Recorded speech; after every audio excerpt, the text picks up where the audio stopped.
রাশেদ, এই যে দেখেন রাশেদ আমার ছোপায় বসে গলাবাজি দেখে, সে নাকি মিজি রুগী, সে নাকি অসুস্থ অসহায় দুস্থ মানুষ।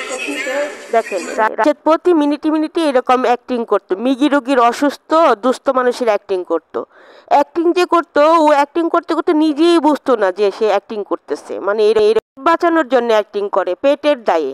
মানে ও নিজেও জানে না ও এরকম অ্যাক্টিং করতেছে, কিন্তু অ্যাক্টিং যে অন্যরা ধরতে পারে, ধরা যায়, এটা ওর জ্ঞানে নাই।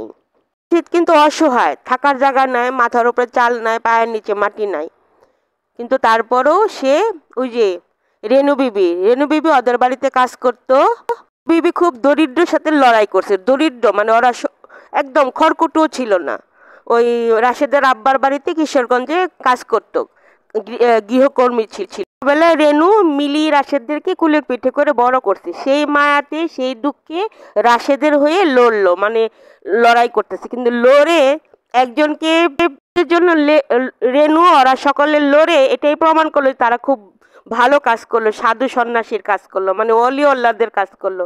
কিন্তু এর পিছনে যে কত বড় একটা ঋণ, যে সে ঋণের বোঝা বহন করতেছে, সেটা তাদের জ্ঞানে নেই। এই জ্ঞান থাকবে কি করে? অশিক্ষিত মূর্খ এরা, এদেরকে কে বোঝাবে? রাশেদের আব্বা বাইরে ওই যে অসহায়ের মতো দাঁড়ায় আছে, দুস্থ।